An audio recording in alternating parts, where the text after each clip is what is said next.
Muchas de las cosas que tenemos en el ahora no se podrían explicar sin una visión histórica. Tienen una raíz histórica en el sentido en que se produjeron anteriormente, así hayan evolucionado. Por ejemplo, el idioma, la idiosincrasia, la comida, la misma forma de estructurarse una sociedad. Barranquilla sigue siendo en gran medida una sociedad abierta, en parte porque su trayectoria histórica es la de una sociedad abierta, ha sido la de una sociedad abierta de manera un poco distinta como lo fue Cartagena o como lo fue... Vamos a empezar con un diálogo amable donde cualquier persona también es bienvenida a ampliar, lógicamente, cuáles son las expectativas. Las expectativas de este diálogo fraterno, al cual agradecemos mucho al profesor Milton Zambrano, aterriza a lo que tiene que ver con el centro histórico. Allá donde vamos a llegar.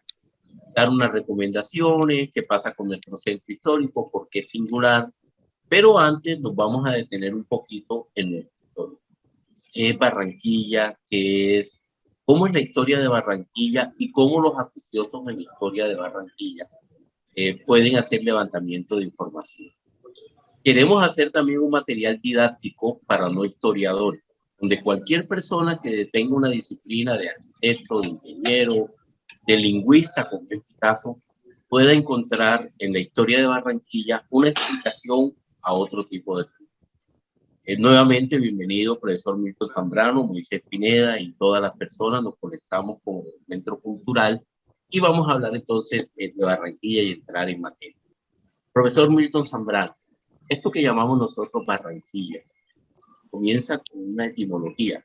Ya nos detenemos en la etimología de la palabra Barranquilla.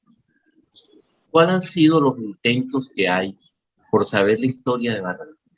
¿Cuáles son las fuentes que una persona tendría que contar, en tu opinión de experto, para entender lo que es Barranquilla, sus orígenes? Yo creo que buenas tardes y gracias Leslie por la invitación a este evento. Yo creo que habría que dividir ese proceso de construcción de la historia en dos grandes etapas. Puede haber más, pero yo dividiría eso para no complicarnos en dos grandes etapas. Una etapa de lo que yo he llamado los protohistoriadores, que son aquellas personas que se dedicaron a hacer historia en los siglos XIX y primera mitad del siglo XX, sin ser historiadores profesionales, sin tener formación de historiadores. Y son personas que produjeron obras que todavía se consideran como importantes dentro de la historiografía local. Me estoy refiriendo a Miguel Buenaga, me estoy refiriendo a el maestro Nieto, al general Nieto, me estoy refiriendo a Barranquilla, su pasado y su presente, los autores de Barranquilla, su pasado y su presente. Uno de ellos fue presidente de la Cámara de Comercio de Barranquilla desde los comienzos del año 1916. Inclusive incluiría ahí también a Alfredo Lespriella. Incluiría ahí también a Alfredo Lespriella. Y una segunda etapa que yo llamo ya de la historiografía profesional, ya con más sistema, con más formación, que arrancaría más o menos desde los años 80. Y esto no es algo gratuito. Si usted revisa la historiografía sobre Barranquilla, a partir de los años 80, sobre todo de finales de los años 80 del siglo XX, se empiezan a producir los trabajos más importantes sobre historia de Barranquilla. El trabajo de Nichols, de Theodore Nichols, es un poquito anterior, pero también es un trabajo de los años, de la década anterior, del año 1974, el Tres Puertos de Colombia, el libro de Theodore Nichols, del profesor extranjero, es un libro publicado por el Banco Popular en 1974. Ahí hay una obra también de comienzo, pero ya los trabajos de historiadores de diversas corrientes, incluido ahí José Agustín Blanco Barros, con su libro que para mí es un clásico en cuanto a los orígenes de la ciudad, El norte de Tierra Adentro y los orígenes de Barranquilla, incluido ahí historiadores de la norte como por ejemplo Gustavo Bell, ¿no? Adolfo Meiser Roca, Osada Carbó, algunos historiadores de la Universidad del Atlántico, los pioneros en la Universidad del Atlántico fueron, desde luego, Sergio Pablo Solano, entre otros, ¿no? Entonces, a partir de finales de los años 80, yo creo que hay como una ruptura historiográfica. Y se comienzan a producir una serie de obras con un contenido más sistemático, con metodologías modernas, por parte de historiadores profesionales, historiadores ya formados, incluso algunos formados en el exterior, y de personas que no son historiadores en sentido estricto, pero que hacen un ejercicio de historiador, como el maestro José Agustín Blanco Barros, al que podemos caracterizar como un geohistoriador, porque sus trabajos tienen un contenido histórico, indudablemente. Los trabajos que él hace sobre el departamento del Atlántico, sobre Barranquilla, etcétera, sobre Tierra Adentro en general, son trabajos de carácter histórico. Entonces yo haría como esa gran división, A mí realmente me da un poco de risa, porque haciendo un balance de la historiografía que hay sobre Barranquilla, yo llego a la conclusión de que Barranquilla ha sido más estudiada, de pronto es que eso no se conoce mucho, ¿no? Pero Barranquilla ha sido más estudiada que cualquier otra ciudad de la costa caribe colombiana, inclusive más estudiada que Cartagena. Es la hipótesis que yo he venido manejando. Si revisamos la producción de los historiadores barranquilleros y de los que no son barranquilleros que han producido trabajos sobre Barranquilla. Y lo bueno es que hay muchos de ellos, entre los cuales me incluyo, que seguimos produciendo cosas, produciendo libros, produciendo ensayos que representan aportes para la historiografía y para el desarrollo de la historiografía local. En ese sentido, teniendo ya ese cuadro de los historiadores con los que está empezado, maestro Milton, si pudiéramos atar a una imagen recurrente o a un hilo conductor y resumirlos en una sola vertiente o corriente, ¿cuál ha sido como la obsesión de esos historiadores? ¿Ha sido el puerto? ¿Ha sido ciudad comercial? ¿Y se le ha dado preponderancia o se ha eliminado factores más importantes? ¿Cuál sería como el hilo conductor? Buena pregunta. Yo creo que es difícil encontrar un hilo conductor. El levantamiento de información. Es difícil encontrar un hilo conductor como usted lo plantea, porque las temáticas son indistintas.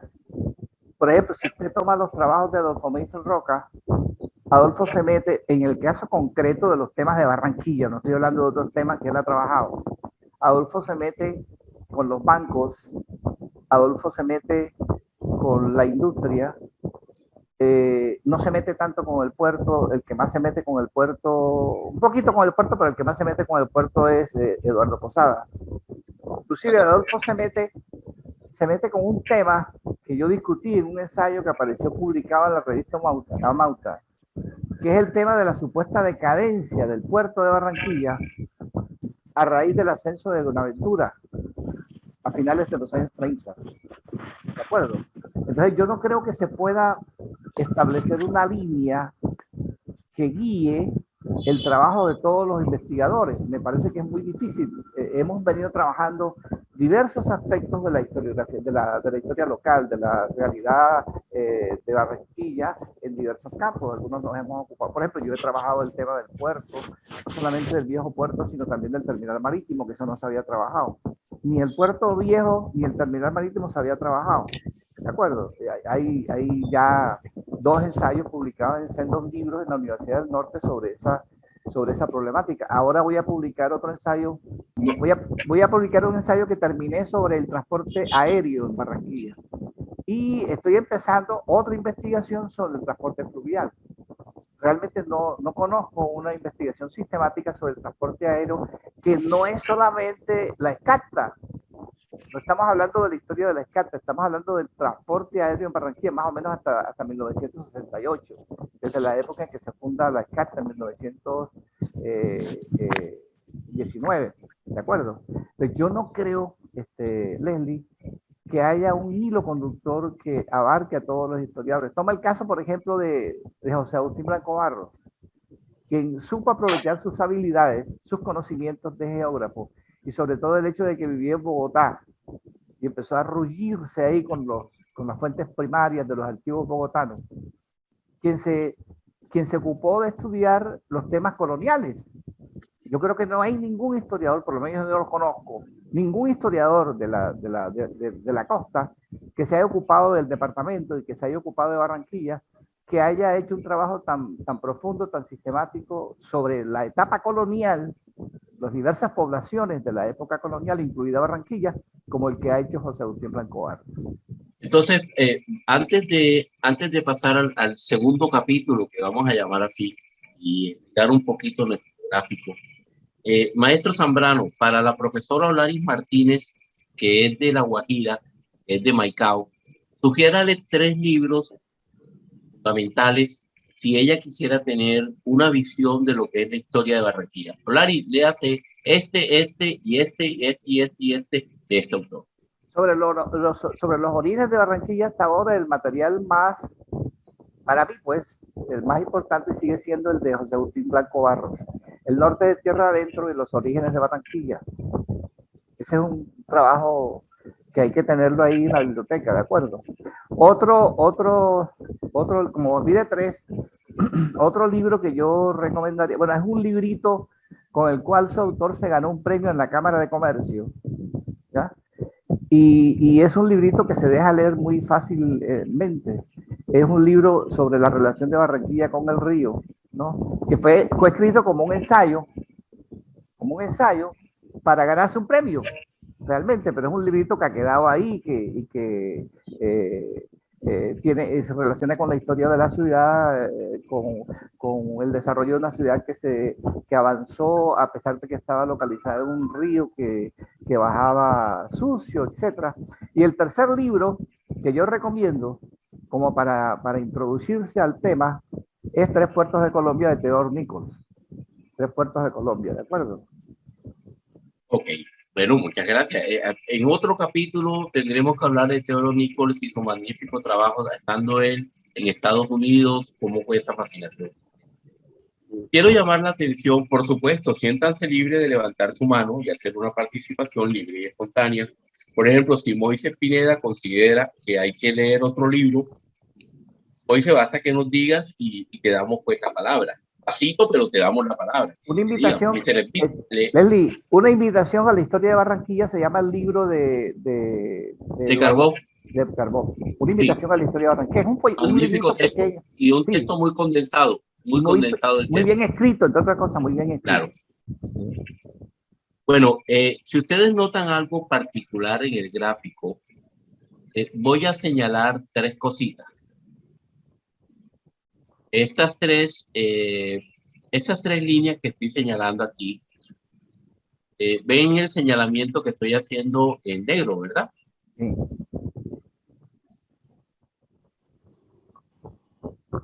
Yo creo que con esto podemos arrancarlo de la historia de Barranquilla.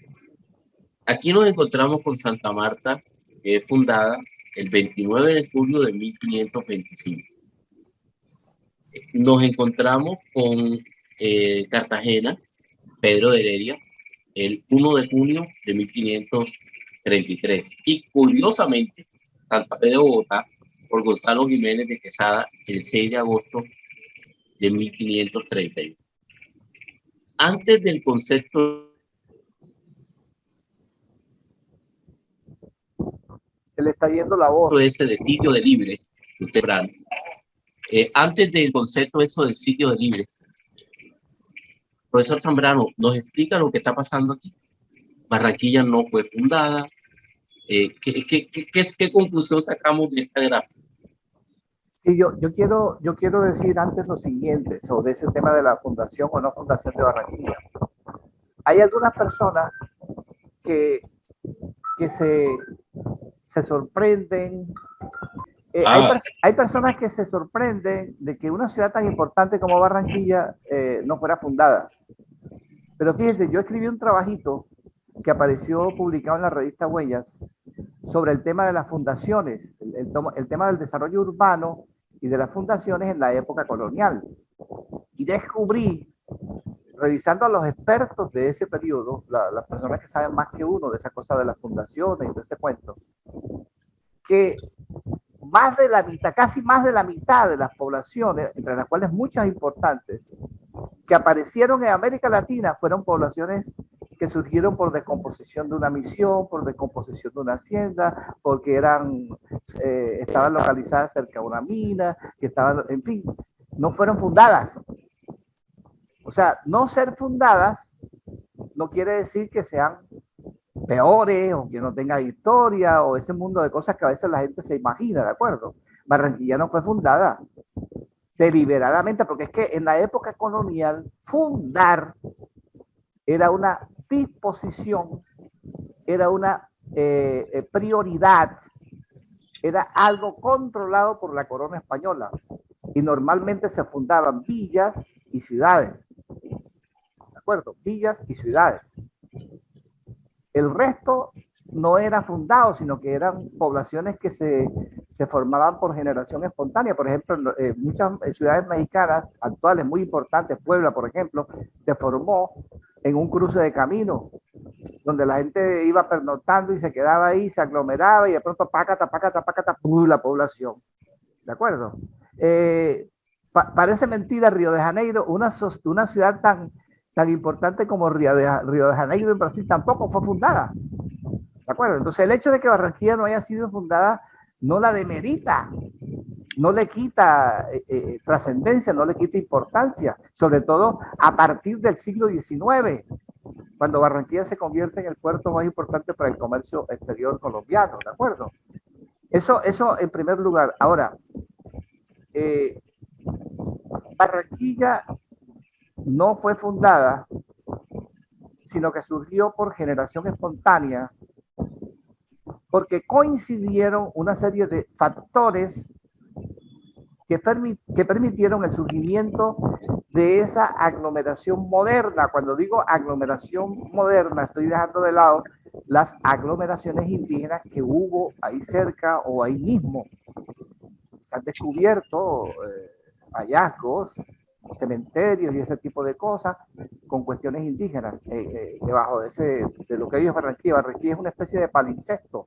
Un palincesto es, digámoslo así, un texto que tiene diversos contenidos y por lo tanto diversas lecturas.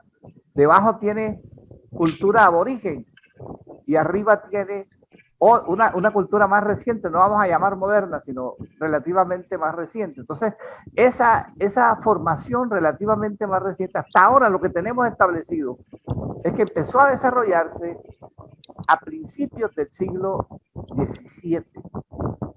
No como una fundación, como dijeron los protohistoriadores, que 1629, que no. Creo que la mejor explicación, y es una explicación científica, que se ha hecho hasta ahora de ese proceso de formación de Barranquilla por generación espontánea, la ha hecho el maestro José Agustín Blanco Barros en su libro El norte de Tierra Adentro y los orígenes de Barranquilla. Él habla ahí de la descomposición de la hacienda de San Nicolás, él habla ahí de la llegada de gente de la boca del río, él habla ahí de inmigrantes de otras zonas, inclusive zonas tan lejanas como Coro, en fin, de indígenas, todo ese mundo de personas que se van aglomerando ahí en las barrancas de San Nicolás y van conformando el sitio de Libres. Por eso se llama sitio de Libres, porque un sitio de Libres en la época colonial... Vamos a detenernos un poquito ahí, antes que usted nos comente lo de el sitio de Libres. Esta mirada, nosotros entonces podemos establecer que Barranquilla comienza a tener actividad a partir del siglo XVII, es decir, 1600, ¿cómo era ese entorno antes de que usted nos comente del sitio de Libres? ¿Qué pasaba ahí? ¿Por qué también se dice lo de Barrancas? Que ya uno sabe que eso es un mito, que en tierra adentro se desmorona ese mito, de que unos galapeños llegaron ahí con unas vaquitas perdidas. ¿Cómo fue todo eso? ¿Cuál era el escenario que había en el siglo XVII en lo que es Barranquilla?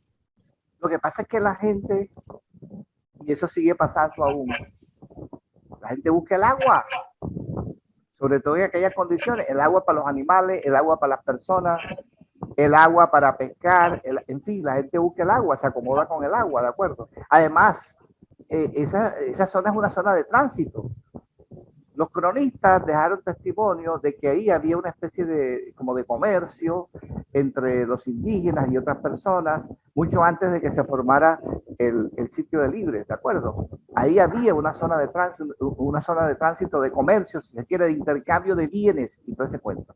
Claro, ya lo que va a ocurrir a partir del siglo XVII es un fenómeno relativamente nuevo, es una aglomeración relativamente más grande, ¿no? Con personas muy diversas, con personas de diversa, digámoslo así, extracción social. Algunos vienen de la boga, otros vienen de las encomiendas, eran indígenas, otros vienen, en fin, hasta esclavos libertos podía ser. Una cosa que hay gente que no cree, pero José Agustín trae a colación algunos padrones, algunos censos de la época y demuestra que realmente sí había esa clase de personas, ¿de acuerdo? Entonces, la aglomeración relativamente moderna es desde comienzos del siglo XVII. Ahora, si alguna persona cree que no es así, plantea que no es así, pues tiene que mostrar las pruebas. Hasta ahora las mejores pruebas que tenemos son las que aportó José Agustín Blanco Barro y son pruebas de archivo. ¿De acuerdo? Son pruebas de archivo que desmitifican el surgimiento de Barranquilla y que desmitifican la fundación de Barranquilla por parte de unos indígenas calaperos y todo ese tipo de mitos que se crearon alrededor de ese problema. Si usted revisa con calma la parte donde él habla de esos mitos, ¿no?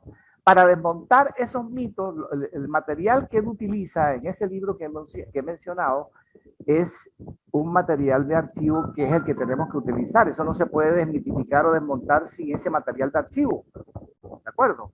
No hay hasta ahora ninguna otra fuente. Yo no voy a decir lo contrario de lo que ha planteado el maestro José Agustín Blanco Barro. Uno, que no fue fundada. Dos, que el proceso de formación moderno arrancó a comienzos del siglo XVII, pero en una fecha que no se puede precisar porque no hubo fundación. Por ello tuve una discusión hace como un par de años con dos personas,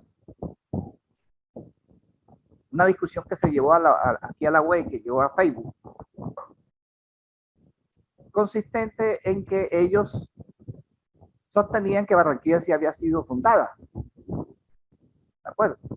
Rebatiendo el punto de vista de José Agustín Blanco Barro que defendemos los historiadores, porque hasta ahora nos parece el más científico, sin que eso sea una verdad revelada o un mito. Yo les dije, pero ¿dónde están las fuentes? ¿Dónde están las fuentes, las pruebas que ustedes tienen para demostrar que Barranquilla sí fue fundada? No mostraron ninguna sola fuente. Las fuentes que consultó el maestro José Agustín Blanco Barros, que están en el Archivo Histórico Nacional, que están en el Archivo de Sevilla, en fin, ese tipo de fuentes, ¿de acuerdo? Bueno, entonces vamos a tratar de seguir en el siglo XVII. Siguiendo esa línea imaginaria en el siglo XVII, hay un grupo de personas que se conectan por el agua y comienzan a hacer como un intercambio de mercancías, como un sitio intermedio entre Santa Marta y Cartagena. La pregunta primero, no asumiendo que conocemos el concepto de sitio de libres, ¿nos podría, por favor, maestro Zambrano, qué es eso de sitio de libres? ¿Cómo se alcanza ese estatus de sitio de libres?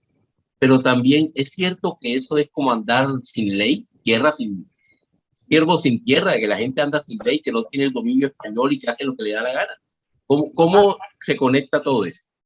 No tanto así como usted lo está planteando ahora, pero sí en el proceso de urbanización que se dio en la época colonial, uno puede distinguir lugar, que es una cosa más pequeña que un sitio, luego sitio, luego villa, luego ciudad. Obviamente el concepto ciudad es un concepto de época, no es un concepto moderno sociológicamente hablando, ¿de acuerdo? Entonces, esa es más o menos la estructura elemental, digámoslo así. Hay otras cositas, pero eso es lo básico de la estructura urbana de la época colonial. Entonces, un sitio de libres era, vamos a hacerlo por comparación, era un lugar no encomienda, no era una encomienda. Un lugar no resguardo, y un lugar que estaba relativamente lejos de los centros de poder. En este caso, el centro de poder más importante que teníamos nosotros era Cartagena, porque usted sabe que la zona de Barranquilla, que era tierra adentro con respecto a Cartagena, estaba bajo la jurisdicción de la provincia de Cartagena, ¿de acuerdo? Entonces, un sitio de libres es un sitio en el cual se aglomeran personas que no están sujetas a ningún control de carácter político, económico, que no son esclavas, que no son indígenas sometidos y que por eso se llaman libres. Son, son personas que no están adscritas a la tierra, que no están con una labor que los coloque en situación de dependencia con respecto a funcionarios y ese tipo de cosas. Pero no es que esté eso suelto de madre. De hecho, había visitas de los oidores, de los funcionarios de la corona, y se hicieron padrones en ese momento. Hay un sitio de libres en un comienzo, hacia finales del siglo XVIII, se convierte eso en parroquia ya con la mano de la iglesia, ¿no? Con la mano de la iglesia, y posteriormente en 1813, ustedes recordarán, el 7 de abril de 1803, el documento es anterior, un documento emitido por el gobierno de Cartagena. En 1813 estamos en la época de la independencia, en la llamada Primera República que dicen los historiadores. Se declara a la ciudad como villa, pero más como un halago de carácter político-militar que como otra cosa. Maestro Milton, hay una cosa inquietante para mí en este momento. Los españoles tenían buen olfato para la arquitectura y para el diseño. Tan buen olfato tuvieron que las murallas la hicieron tan fuerte que cuando ellos quisieron hacer la reconquista tuvieron problemas para poder entrar en lo que ellos hicieron también. Eso lo veremos más adelante. Pero en ese punto, teniendo ellos el olfato que Barranquilla estaba estratégica en cuanto al río, porque ellos no hubo una preocupación de darle la misma importancia a Santa Marta y Cartagena. ¿Por qué dejarlo como Puerto Rico, ¿no? Estado libre y asociado, una cosa así? ¿Por qué no se vio esa importancia inmediata de parte de la corona, del virreinato?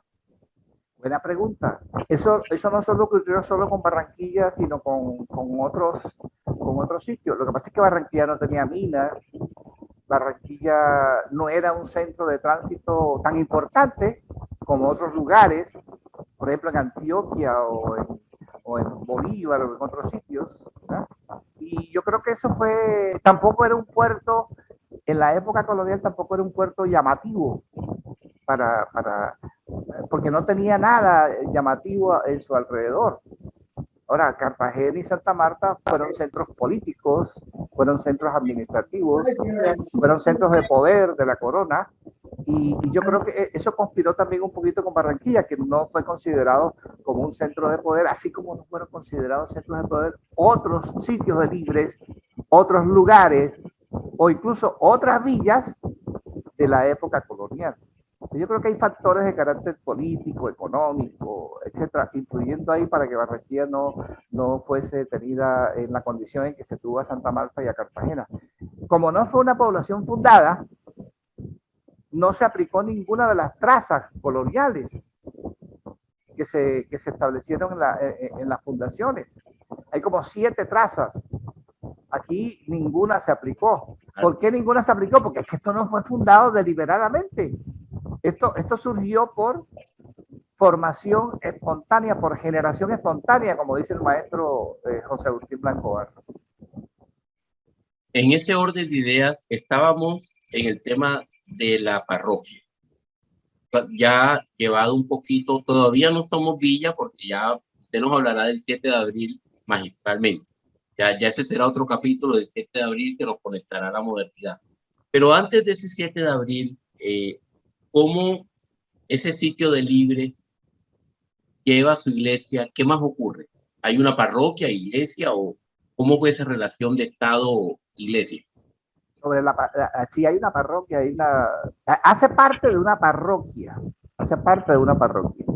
y posteriormente se construyó una iglesia. Usted sabe que la iglesia de San Nicolás es la primera iglesia que se construye en Barranquilla. Sobre eso hay una discusión, entre los historiadores sobre las fechas y todo ese cuento, y el traslado de la ubicación de la iglesia, pero desde luego que el aspecto religioso estuvo siempre presente. A tal punto de que esta zona, que en un comienzo era un sitio de libre, se convierte en parroquia, como lo he mencionado, por la influencia de la iglesia. ¿De acuerdo? Ahora, hay cosas, Leslie, hay que tener en cuenta esto, hay cosas que están por cubrir por parte de los historiadores. Fíjense usted, aquí otra vez entramos en el punto de algunos colegas que dicen que ya todo lo de Barranquilla está resuelto historiográficamente. No es cierto. Yo creo que hay muchos problemas de la época colonial, del desarrollo de ese pueblito, de ese sitio de libres, de esa parroquia, que están descubiertos, que ameritan una investigación concienzuda de parte de los historiadores. Yo tengo pensado más adelante hacer un trabajito sobre eso, recogiendo lo que se ha hecho y de pronto metiéndole información de archivo para tratar de llenar un poco ese vacío, porque todavía hay un gran vacío historiográfico en eso que tiene que ver con la historia colonial de Barranquilla. No está bien cubierto. Lo de José Agustín Blanco Barros no es suficiente. Y lo que han hecho otros historiadores no es suficiente hasta este momento. Si nosotros no podemos hablar de un periodo como colonial, ¿cómo podríamos denominar esa sucesión del siglo XVII y parte del siglo XVIII en el caso de Barranquilla? No, pero si es un periodo colonial, claro, eso hace parte de la colonia. Claro, la colonia, eso es colonial. Pero no es colonial en sentido de arquitectura, de la traza, de la influencia arquitectónica dentro de Barranquilla. O sea, es colonial en el sentido del periodo histórico. En la historia de Colombia nosotros tenemos varios periodos históricos gruesos. Por ejemplo, un periodo que podríamos caracterizar como precolombino, antes de la venida de los europeos. Un periodo colonial que arranca desde el siglo XVI, ¿no? Del siglo XVI, y abarca hasta la época de la independencia.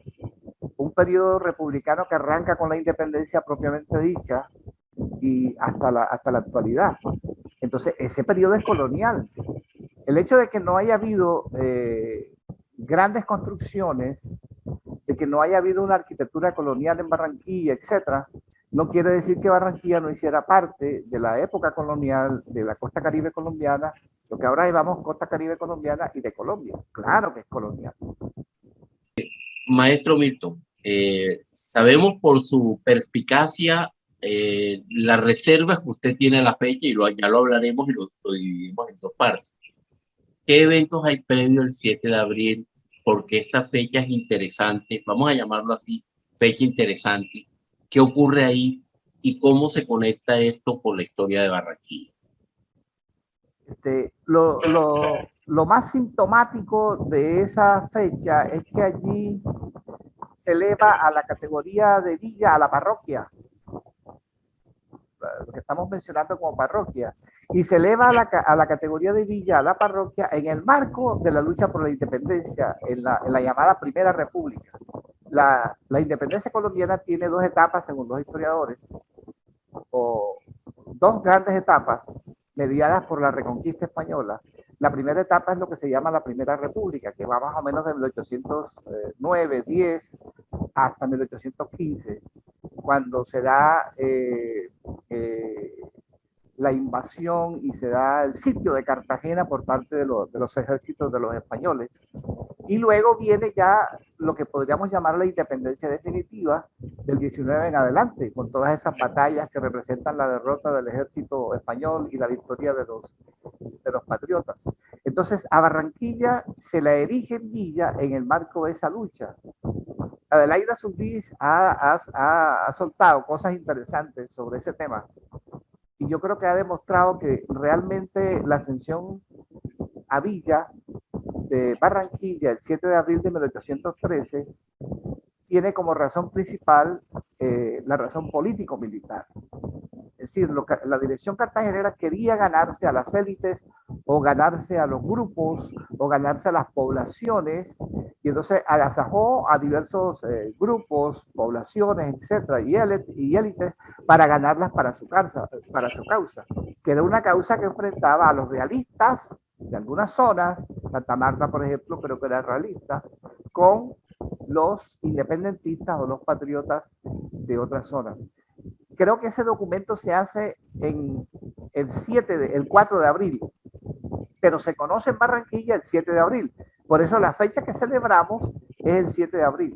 Ahora, yo he discutido con algunas personas, sobre todo con los periodistas, porque los periodistas venden la idea a través de los medios de comunicación de que el 7 de abril es el día de la fundación de Barranquilla.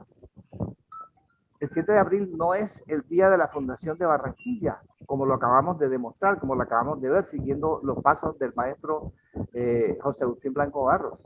Si Barranquilla no fue fundada, ¿cómo diablos se va a celebrar un día de la fundación de Barranquilla? Ahora, suponiendo el caso de que Barranquilla fuera fundada, el 7 de abril de 1813 no es el supuesto día de la fundación de Barranquilla, porque hasta ahora lo que plantearon los protohistoriadores se remonta a comienzos del siglo XVII, 1629 más o menos, ¿de acuerdo? Entonces, hay periodistas que dicen el 7 de abril, el día de Barranquilla, el día de la fundación de Barranquilla, el día de la fundación de Barranquilla. No, y si es el día de la fundación de Barranquilla tendría 200 años de existencia, ¿de acuerdo? No es el día de la fundación de Barranquilla, es el día de la ascensión a Villa de la población en el marco de la lucha por la independencia. El relato que se popularizó a principios del siglo pasado sobre la, comillas, fundación de la ciudad, el famoso mito galapero, que a su vez encierra todos unos significados de ese momento histórico en el cual Barranquilla primero vivía lo que decía Milton, la paradoja del agua, está rodeado de aguas y muriéndose de sed. Lo segundo, la ruptura con las relaciones con Cartagena, y lo tercero, una especie de reedición. Se lo escuché alguna vez y no me gustó, pero después le encontré sentido a Alfredo de la Espriella cuando decía, si a Roma la fundaron una loba, pues yo no veo por qué Barranquilla no la pueden fundar unas vacas. Y bueno, esto para decir que estas construcciones de estos relatos, que usualmente son esos relatos para comunicar ideas, para expresar momentos de la vida política y económica de la ciudad, están siendo en este momento a veces valorados como si fueran pruebas, como si fueran verdades y no simplemente materiales simbólicos que tienen que ser desentrañados para ubicarlos en un contexto histórico correcto. A eso me quería referir. Una de las villas. En esos mismos días, en esos mismos decretos, alrededor de las villas como mecanismo de halagar y de capturar o cooptar la voluntad política y establecer unos controles militares sobre el territorio, se le reconoció esa condición a 11 localidades, incluyendo la ciudad de Medellín, Mariquita, otras de allá de la zona de La Mojana, como San Benito Abad, bueno, son 11, no tengo ahora la memoria, y de una manera también un tanto hasta interesante fue el proceso de Barranquilla Soledad, en donde todavía yo no entiendo por qué se rompió eso, y a Soledad le concedieron el título de villa, reventando la lógica de la villa, que no era la ciudad de Barranquilla, sino todas las ciudades que estaban englobadas dentro de esa jurisdicción, que era más o menos la mitad del departamento, lo que era la provincia de Barranquilla. Esa villa de Soledad aparece como una especie de hueco dentro de ese mapa de la jurisdicción político-administrativa que se le había otorgado a Barranquilla. A Soledad se la dieron el 4 de marzo del año 14, si no estoy mal. Antes de darle la palabra a la profesora Olay, profesor Milton, corríjame como su alumno de historia lo siguiente. En Mompox, todo eso se da unos movimientos independentistas contra la corona española. Estamos hablando que Cartagena entra en guerra contra Santa Marta y Barranquilla apoya a Cartagena. Por eso el 7 le dan ese medalla o ese premio al heroísmo. ¿Es así como podemos hacer la lectura? Claro, es que están peleando, lo que decía Moisés ahorita, es tratar de ganarse a los pueblos, a los grupos, a las élites, a los militares, en fin, a Raimundo y todo el mundo con canonjías, con exaltaciones para atraerlos. Eso, claro que sí, desde luego que se puede entender de esa manera. Para el caso de Barranquilla. Ok, tener su centro histórico. Entonces vamos a ubicarnos ahora desde este 7 de abril hasta ese esplendor de Barranquilla y luego el último capítulo de esta agradable charla que no queremos que termine, pues concluiremos en el centro histórico. ¿Cómo se dieron todas esas dinámicas comerciales que convirtieron a Barranquilla en un... Ahora sí podemos hablar de un eje. Ahora sí podemos hablar de un eje, pero digámoslo así, un eje real. Y yo creo que el eje real que permite el despegue, o como dice Nichols, el surgimiento de Barranquilla, es su función portuaria. Eso comienza hacia los años 30 facilitando cierto tipo de comercio exterior. Pero a raíz de las dificultades de Santa Marta y de Cartagena para conectarse con el río, usted sabe que el río era la principal autopista. Desde la época colonial, el río era la principal autopista para sacar y meter mercancías y personas. Y en la época republicana, que se comienza ya con la independencia, con respecto a España, eso sigue siendo así, porque aquí no hay ferrocarriles, aquí no hay carreteras, aquí no hay aviones, no hay nada que sirva para trasladar mercancías y personas, ¿de acuerdo? Entonces, Santa Marta, para conectar Santa Marta, o mejor dicho, la conexión de Santa Marta con el río Magdalena era complicadísima. Imagínense la sierra, perdón, la Ciénaga Grande de Santa Marta, los cañitos, los diversos cuerpos de aguas que conectaban al río con la Ciénaga Grande. Usted sacaba y metía mercancías y personas del río hacia Santa Marta y primero tenía que llegar a cercanías de Ciénaga, después de ahí trasladar eso en otro medio de transporte hasta Santa Marta. Y Cartagena tenía otro problema también complicado. Recuerde que en la época colonial los españoles hicieron el canal del dique. Y ese canal del dique tenía tantos problemas como el río. El río nunca fue un afluente continuo en cuanto a agua. Entonces, eso había zonas donde estaba seco, donde no podían transitar las embarcaciones, entonces cuento. Entonces, el canal del dique estaba peor. Entonces, ¿qué pasó? Que los empresarios costeños, vamos a llamarlos así, el gobierno regional, el gobierno nacional, en esta época estamos ya metidos en la etapa esa federalista. Posteriormente entramos en la etapa ya centralista dirigida por Núñez, Caro, etcétera, para ubicarnos políticamente en el contexto histórico. Entonces, ¿qué ocurre? Que los empresarios y el gobierno se alían y dicen, hombre, es necesario que desarrollemos un puerto alterno. Estamos perdiendo mucha plata. Hay muchas dificultades para realizar el comercio exterior. Y es cuando entonces ponen los ojos en Barranquilla. En cierto modo, Barranquilla es un puerto, entre comillas, artificial, creado, desarrollado por los intereses del gobierno que estaba interesado, obviamente, en el comercio exterior para conseguir fondos y de los empresarios para conseguir ganancias sobre la base de ese comercio exterior. En algún sentido, la historia de Barranquilla en este punto se parece un poquito a la de Puerto Colombia, con la diferencia de que la de Puerto Colombia sí es bien artificial, porque Puerto Colombia es una creación del empresariado y del gobierno de manera completa. Barranquilla no era tanto así, porque ya había algo aquí hacia mediados del siglo XIX y la segunda mitad del siglo XIX, había algo, ¿de acuerdo? Entonces, la posición geográfica, la ventaja comparativa de la posición geográfica de Barranquilla con respecto al río, ¿no? Pensando en Santa Marta y en Cartagena, es la que permite, como lo dice muy bien Nichols, eso estoy completamente de acuerdo con Theodore Nichols, la expansión, el surgimiento de Barranquilla como puerto para el comercio exterior colombiano. A tal punto de que a finales de ese siglo XIX ya Barranquilla ha desplazado a Cartagena y ha desplazado a Santa Marta y se ha convertido en el principal puerto para el comercio. Profesor Milton, cuando usted dice que Barranquilla había algo, Estoy tomando algunas fotos del magistral libro del arquitecto Juan Pablo Mestre, que tiene que ver con desarrollo urbano, y ahí podemos como ambientar. ¿A qué se refiere usted con que había algo? ¿Qué era eso algo que había? ¿A qué obedeció la toponimia, la ononimia, la regulación de ciudad que se tenía en ese previo a ese centro histórico? Sí, cuando digo que había algo, digo que había un poblado, digo que había ciertas actividades. Por ejemplo, la gente, Barranquilla fue una zona de contrabando, una zona para el contrabando. ¿Por qué? Porque estaba cerca a la bahía de Sabanilla. La bahía de Sabanilla es toda esa bahía que se conectaba con el río a través de un canal, el canal de la Piña.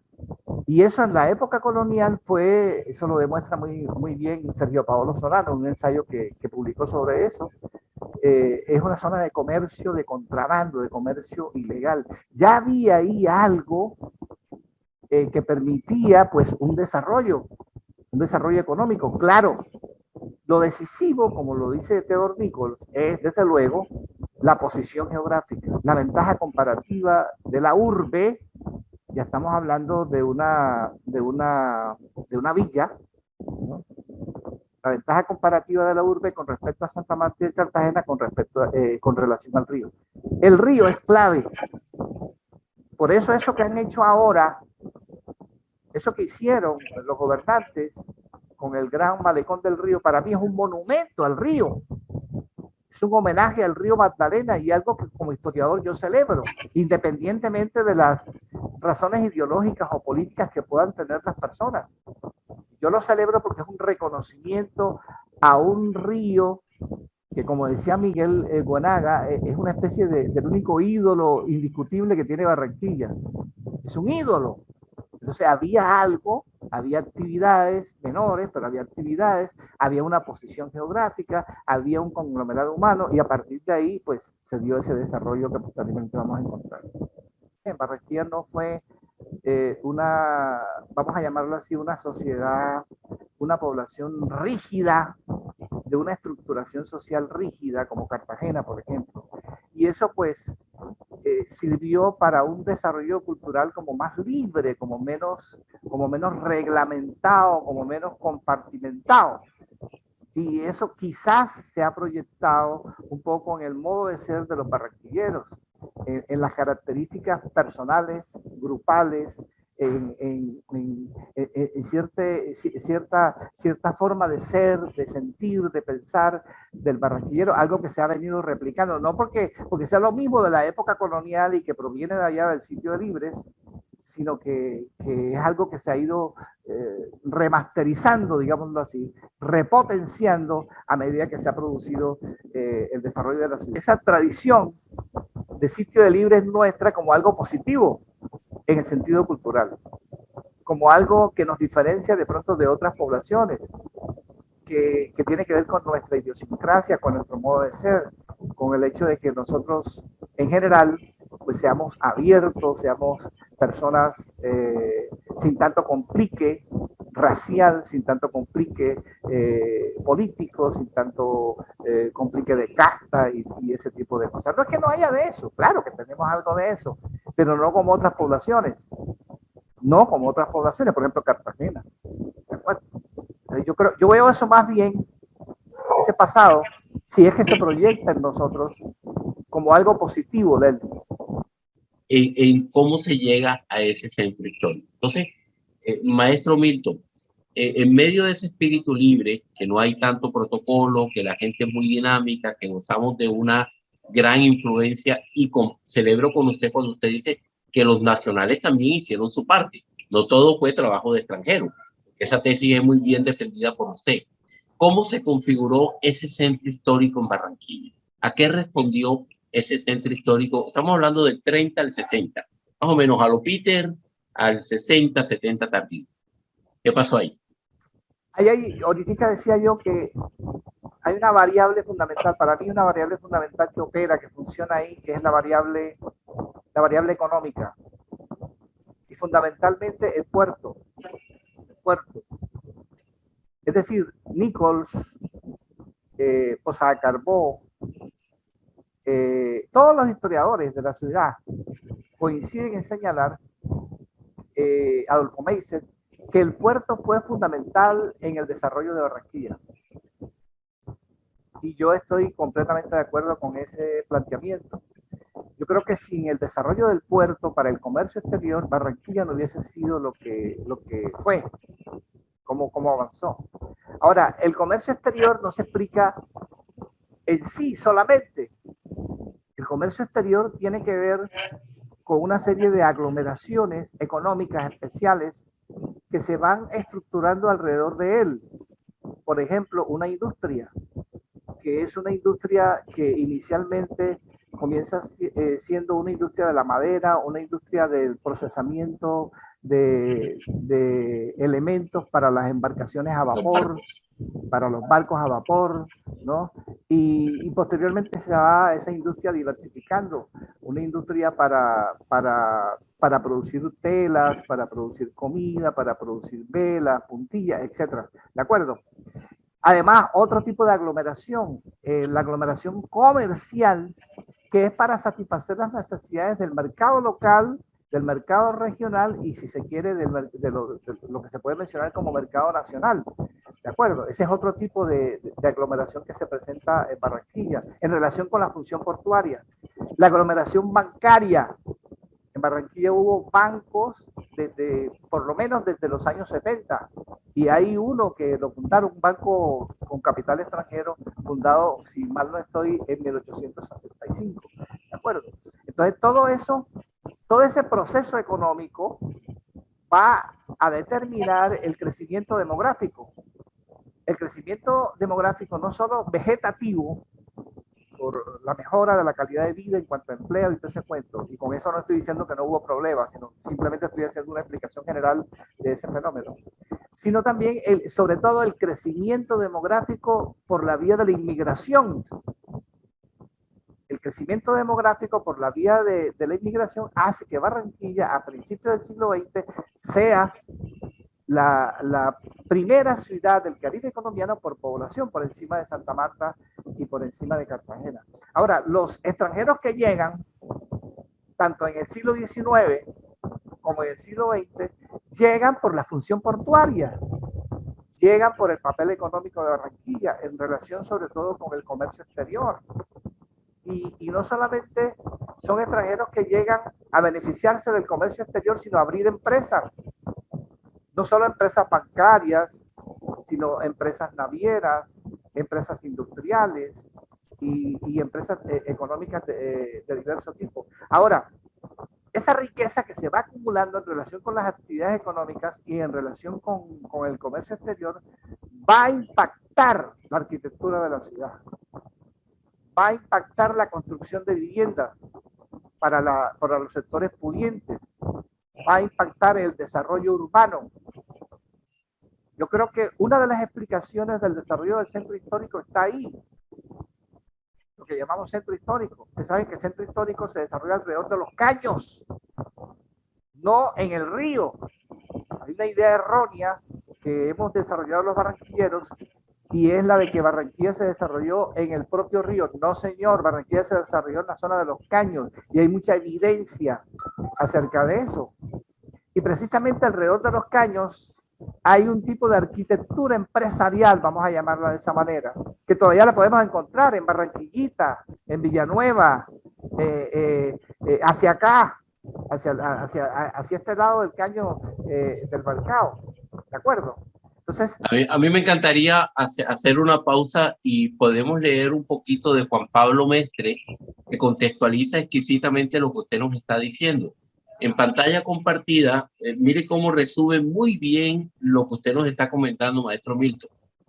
Juan Carlos Mestre dice: a diferencia de la mayoría de sectores patrimoniales declarados en el país, el de Barranquilla será un centro heredado del periodo de la República, no del periodo colonial, y exhibirá inmuebles pertenecientes a todas las épocas y movimientos arquitectónicos dados en Colombia hasta la fecha.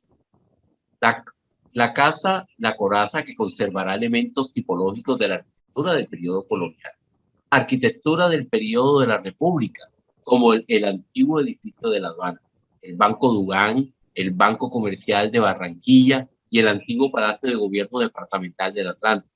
Arquitectura Art Deco, como el antiguo Teatro Res, el edificio Escarta, el antiguo Teatro Colón, arquitectura moderna, como el edificio de la Caja Agraria, el complejo del Centro Cívico, el Palacio de Comunicaciones Telecom, arquitectura neogótica de la iglesia de San Roque y Nuestra Señora del Rosario, y arquitectura ecléctica con la iglesia San Nicolás como fuerte exponente. Creo que eso sintetiza el espíritu libre, sintetiza la influencia libre y espontánea que se... ¿Cómo regular arquitectónicamente lo que la cosmovisión que había en cada una de las familias a partir de ese centro histórico? Claro, mire, una cosa que yo encontré es que muchas de las casas o de los edificios que se construyen a principios del siglo XX en el centro, no solo son edificios comerciales o que se dedican a la actividad económica, sino que son viviendas de los propietarios, de los ricos de ese periodo. ¿De acuerdo? Entonces vamos a encontrar un tipo de arquitectura personal, familiar, un tipo de arquitectura empresarial y otro tipo de arquitectura que se viene formando, donde participa el gobierno en el desarrollo de ella, como lo que menciona Juan Pablo allí, la aduana que se trabajó en los años 20 del siglo XX. Ahí hay que incluir también la intendencia fluvial que se trabajó en los años 20 del siglo XX. ¿De acuerdo? En fin, hay una conexión directa, obviamente, una conexión directa entre desarrollo económico y puerto.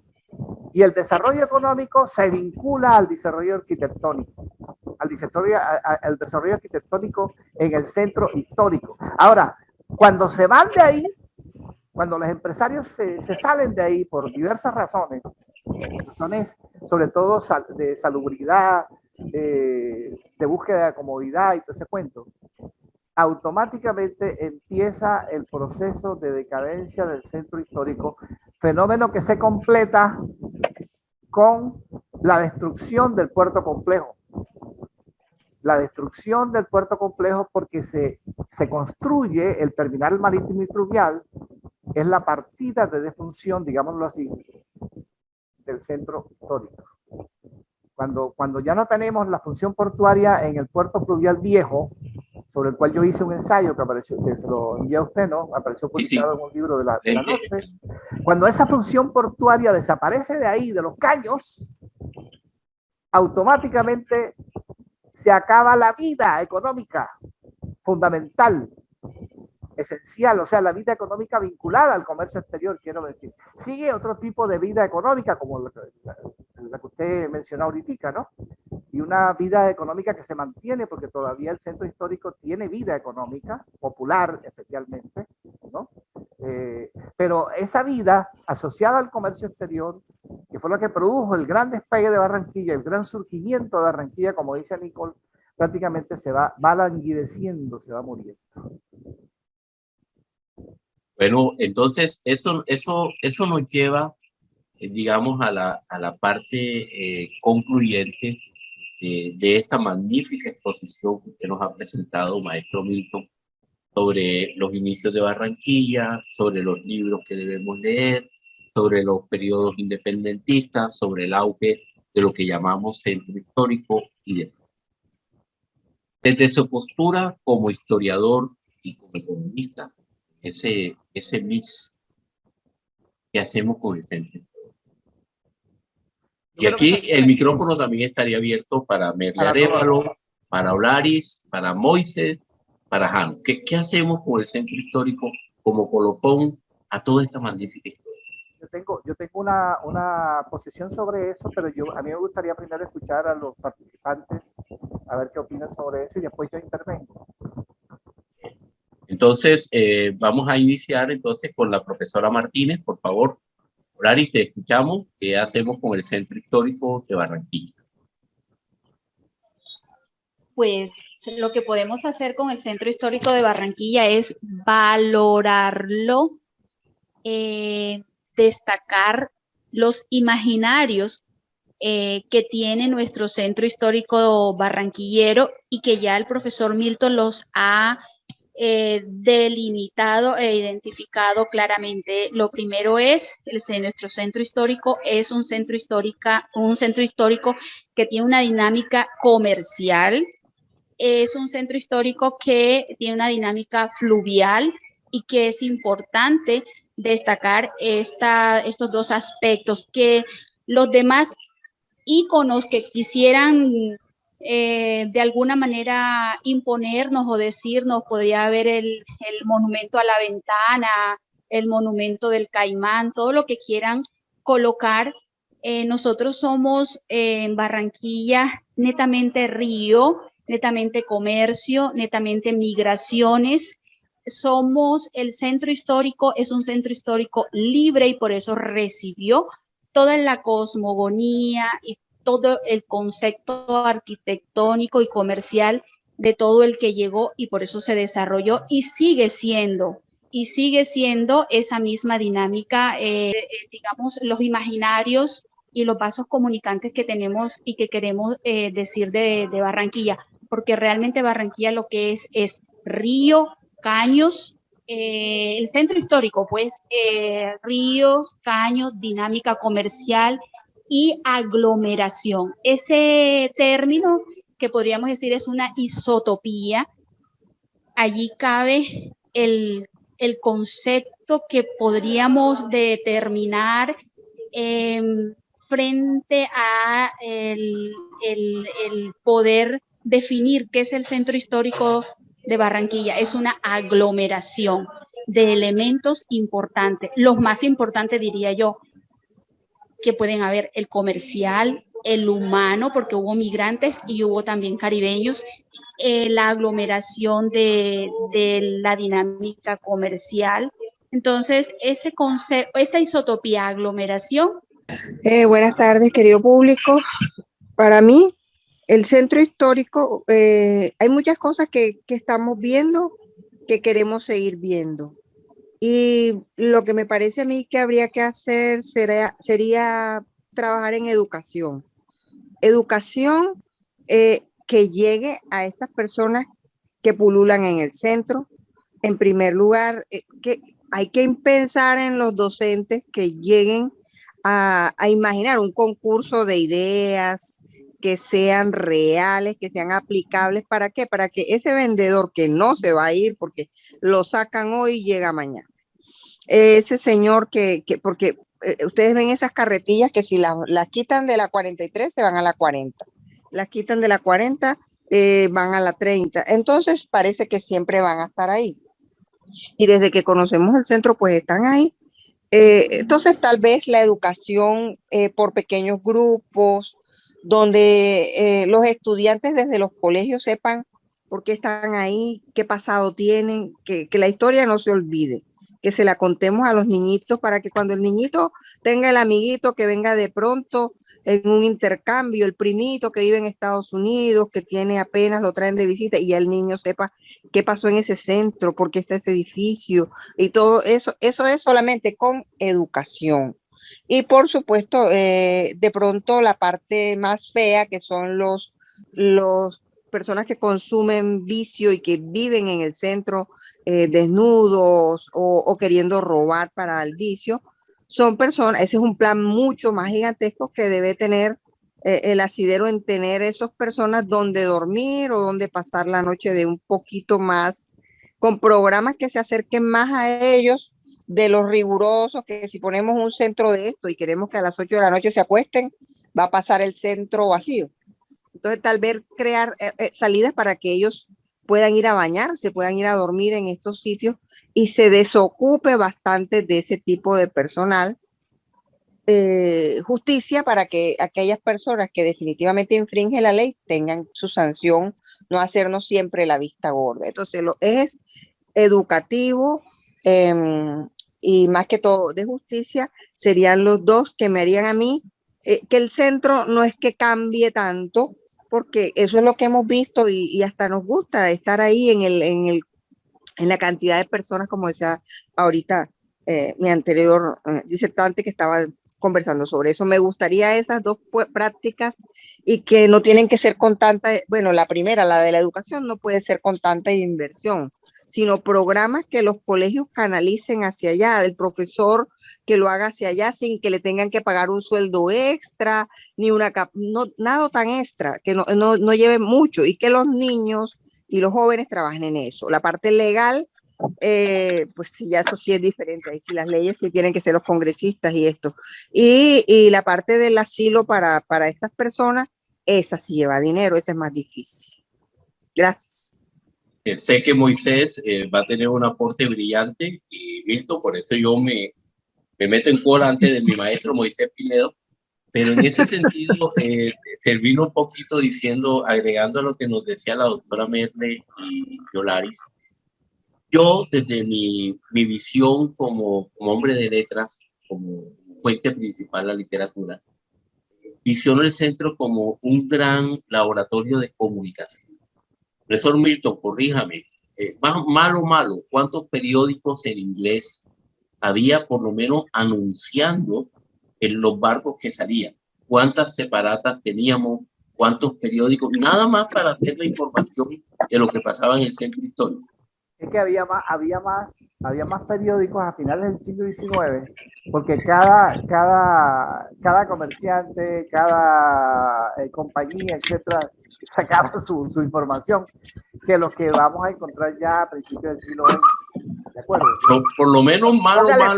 Póngale un promedio de 8, 9 claro, periódicos a finales. Malo. Entonces, eso nos indica y nos indica a nosotros, nos indica a nosotros que mayoritariamente la comunicación era en inglés. Podríamos decir que esa área de influencia era bilingüe.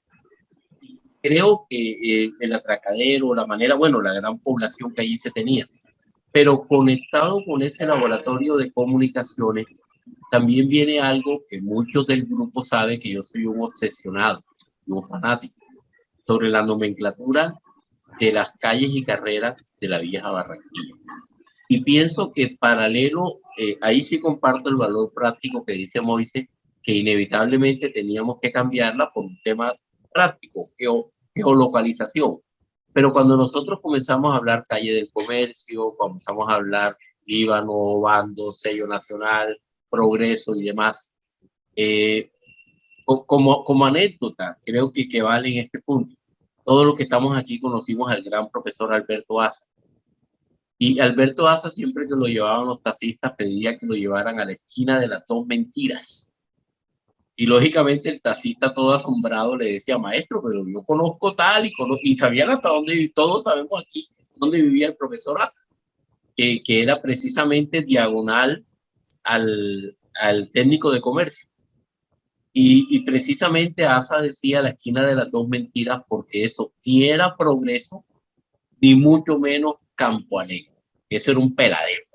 Así nos lo contaba el profesor Asa en clase. Entonces, tanto es la dimensión que tiene para nosotros, en lo que decía Merle hace poco, el arraigo de los jóvenes en ese sentido de identidad con las prácticas vitales del centro histórico. Y creo que no hay mucho que invertir ahí, porque incluso por ley, la Constitución Nacional de Colombia obliga a las instituciones a que sus cátedras tienen que ajustarse a los intereses locales. Es decir, yo no le voy a enseñar a mi alumno una oda al chocolate, porque eso no corresponde con nuestra cultura y civilización. Tenemos que contextualizar un currículum más aterrizado que dé cuenta de ese patrimonio y de ese laboratorio que allí se tiene. Y concluyo a estas iniciativas que pueden salir de acá, uniéndome al clamor de Ignacio Consuegra Gil, de la Universidad Simón Bolívar, donde él dice que no pretendamos que vamos a reedificar otra vez o a construir lo que ya se perdió, porque patrimonialmente hay cosas que inevitablemente se perdieron. Pero eso que hay ahí y eso que es tan vital, esa actividad comercial la quisiera tener cualquier ciudad mediana, pequeña o grande. Mínimo estamos hablando entre 10.000 a 15.000 personas que viven, transitan, mueven y satisfacen cotidianidades en el centro. Y estamos hablando de un tráfico importante de capitales que yo calculo irresponsablemente entre 1.000 a 2.000 millones de pesos diarios, en el centro histórico de Barranquilla. Así que no estamos hablando de algo que posiblemente está abandonado desde el valor arquitectónico. Recordemos, después de 6 de la tarde ya no hay nada, salvo que uno quiera ahí que lo atraque, porque es la percepción de inseguridad. Pero si eso pudiera conectarse y volviéramos a esas tertulias que se daban en la librería Mundo, la librería Vida, en la misma librería, en la misma heladería americana, cuando incluso profesor Milton Moise, ustedes de pronto lo conocieron, yo no alcancé a conocerlo, la llamada Checa, el centro comercial que estaba donde era un sitio de tertulia, ahí se hacían lecturas de bando y todo lo que eso, Murillo, sí estaba Murillo con la Herrera, lo que hoy es el Banco de la República. Sí, ahí. Entonces concluyo con que tenemos que dar una mirada hacia los jóvenes, hacia un sentido de pertenencia y comunicar o conectar eso con un gran laboratorio de comunicación. Oye, ¿qué hacemos con el centro histórico?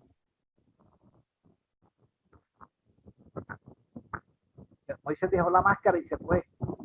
No, está en el carro, está en el carro. Estoy en el carro.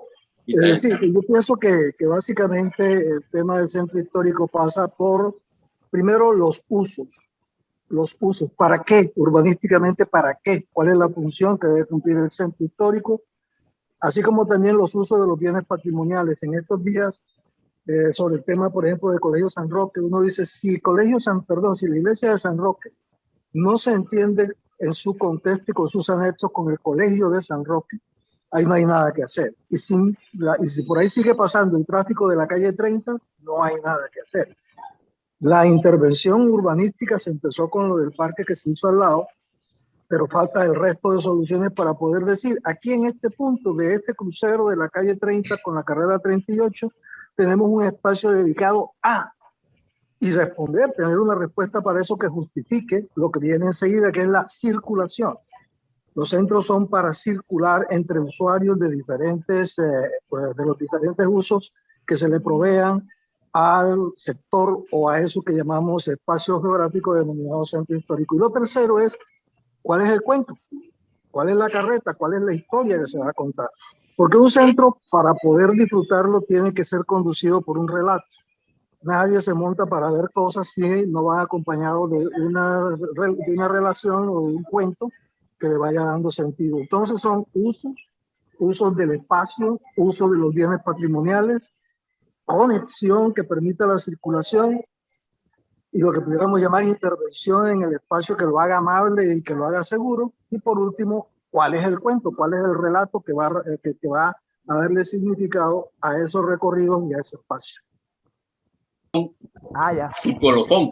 Mira, yo quiero llamar la atención sobre una cosa. Lo que llamamos centro histórico no es algo homogéneo, es algo diverso, si se quiere.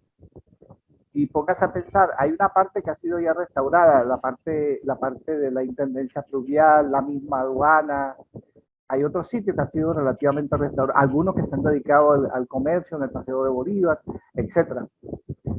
Y hay otras partes que para mí son las más degradadas, por ejemplo, Barranquillita, Villanueva, eso es terrible. Yo he estado por ahí, pero con todas las precauciones del mundo, y eso es terrible, terrible, terrible, sobre todo en ciertas horas, ¿no? Donde ya empieza a salir algún tipo de gente que ya ustedes saben cómo es la historia con esas personas. Entonces, lo que llamamos centro no es algo homogéneo y por lo tanto las estrategias que se pueden aplicar tienen que ser también diversas.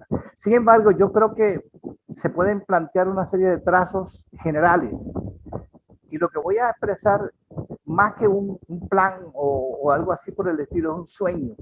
Yo tengo un sueño, el sueño de que recuperemos esos caños para el turismo, para la educación, para la recreación. El sueño de que recuperemos todas esas zonas históricas de la ciudad para otras actividades, para actividades educativas, para actividades lúdicas, para los mismos edificios, para otras funciones, los que se puedan dedicar a la vivienda, a las funciones públicas, etc. Entiendo que la cristalización de ese sueño es algo supremamente difícil, porque no es un problema solamente económico, no es solamente tener la plata o tener la vocación social como pasó con el cura Hoyo cuando fue alcalde, ¿no?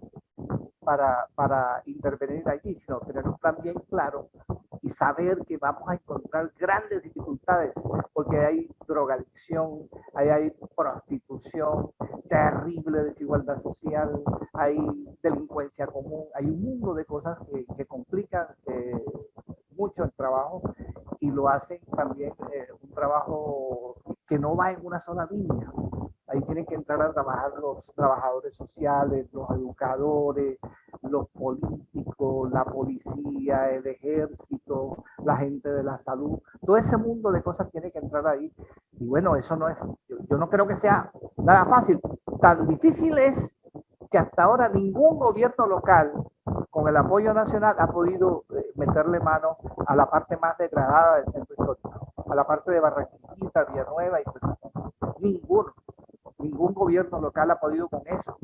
Los gobiernos de los Char no han podido con eso. Los gobiernos de la gente del Cura Hoyos no han podido con eso a pesar de su vocación social. ¿De acuerdo? Porque es un problema muy difícil, tremendamente difícil. Repito, no es solo plata. Es una cosa cultural, es una cosa educativa, es una cosa de redención social de la mayoría de las personas que habitan en el centro.